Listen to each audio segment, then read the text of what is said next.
Welcome to Canine Pack Leader Dog Training, guys. So in this video, I'll be sharing with you the various tools which are available out there in the market and which one is the best suited for you as well as for your dog.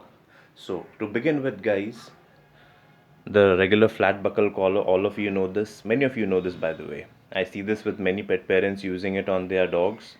It's a very beautiful tool if you ask me. I have had used it with my Labrador for a couple of years, but then over a period of time when I saw him getting a bit pushy and pulling a bit extra, then I had to change my tool at that point of time.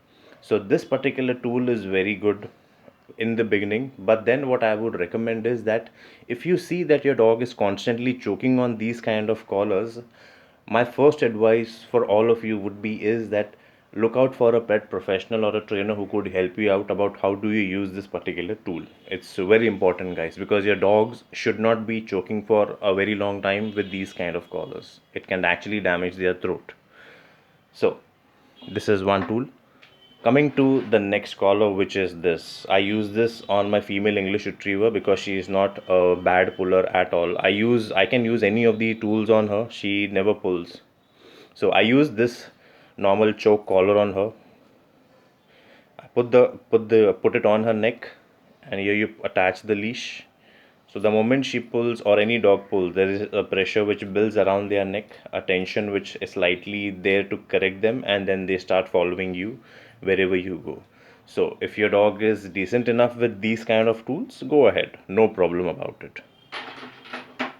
Now, the most controversial tool what I have seen, in fact, many a times even I have been questioned by a lot of pet parents while I train them, while I train their pets, of a particular tool, which is this.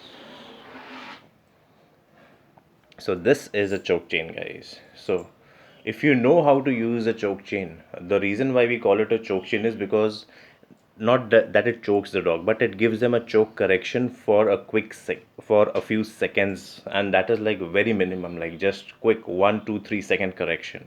So if you know how to use this tool, it's a blessing for you. But I would recommend that without going ahead and purchasing these kind of tools, I would advise you that you take advice and consultation from a professional, then go ahead and see how are you able to utilize these kind of tools. I recommend this to my clients, but let me tell you one thing very clearly, guys.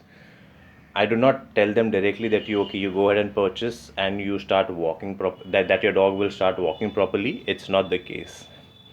I go to their place, I visit them, I'll understand what is their energy level, then I train them how to use this tool. Because remember, on a choke chain, if your dog is choking constantly, which means you're not using this particular tool properly. So it's a beautiful tool, provided you know how to use it properly.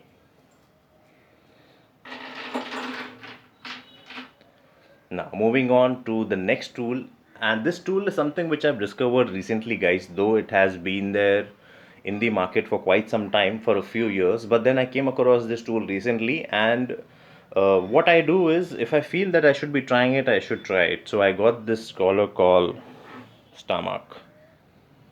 It's an amazing tool, guys. So if you look over here, there are these plastic prongs which are not even sharp. I just take it a bit more closer to the camera lens. See, they're not even sharp, but the response what I've got from many of my clients who are using this tool based on my recommendation has been very positive.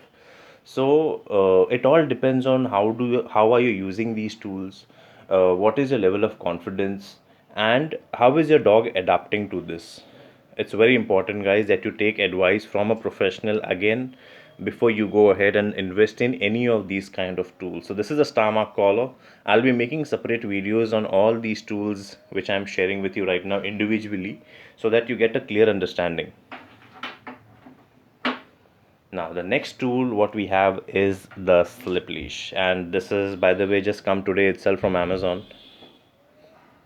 So this is a normal slip leash which is made out of a rope. So you put it on the dog's neck, okay, and then you tighten up.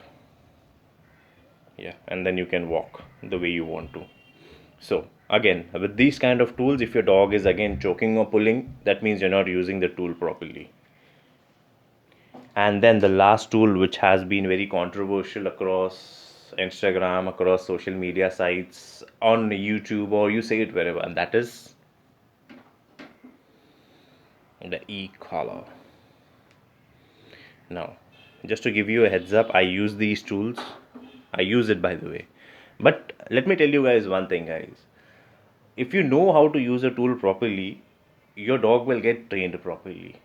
Any of these tools which you guys are seeing over here right now are not harmful until and unless you really know how to use them properly. So with remote collar, guys, there is this misconception that you keep that it gives a shock to your dog, it damages their brain. I have trained couple of dogs with e-collar and some of them have been on serious aggression. Trust me, there is no such signs which I have observed or the owner has observed wherein the dog psychological state has been disbalanced or the dog is gone mad completely post using the e-collar. Okay, so all these tools which are there out, guys, the whole purpose of making this video was for all of you is that keep an open mind and see what tool works for you, and then you take a conscious decision whether you want to go with it or not. Getting it? Because many a times there are owners who look at even this thing called choke chain and they say that we don't want to hurt a dog's neck. But then when I show them properly how to use it is when they realize that okay, the dog is actually walking more confidently without even choking. So it's really important that you take consultation from an expert before you use any of these tools, guys. Okay, so in my upcoming video I'll be sharing individual lessons on these particular tools which I'm sharing with you right now over here, and let me know in the comment box if you wish to know about something more. Only one thing, guys, which I seriously don't recommend to any of the pet parent is the body harness. If you see, I don't have it over here as well, though I used it many years back when my Labrador was a puppy. That was almost, you can say, 5.5 6 years back. But now I seriously don't recommend them to anyone. That's the only tool which does not actually train your dog, or you can't handle your dog if you put a body harness. So, if you want to know more, do comment in the comment box about other tools or any other thing which you have any doubt or any kind of questions. Stay safe during COVID-19, guys, and good luck.